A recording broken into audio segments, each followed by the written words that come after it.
están? Hoy es miércoles 11 de noviembre del 2020. Iniciaremos identificando el sonido de la letra de mi nombre. Mi nombre es Silvia. Es Silvia. Ustedes lo van a hacer de acuerdo a su nombre. En una charolita van a colocar sal o harina o tierrita. Y vamos, la primera inicial de su nombre. Por ejemplo, la mía es Silvia. Vamos a dibujar Silvia.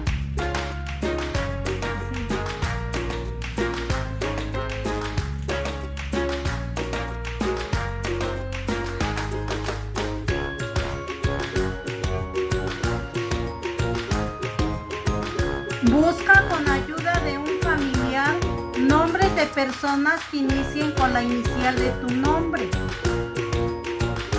y que te ayuden a escribirlos en tu cuaderno. Por ejemplo, mi nombre es Silvia.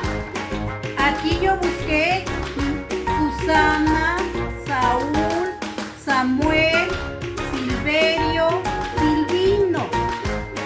Ustedes van a buscar muchos nombres.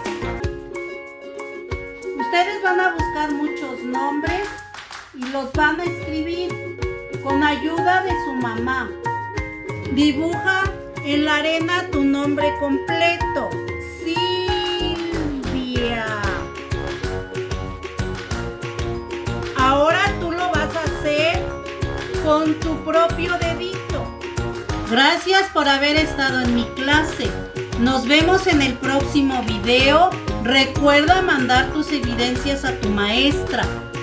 Recuerda quedarte en casa, usar cubrebocas, lavarte las manos correctamente. Les mando besitos. Adiós.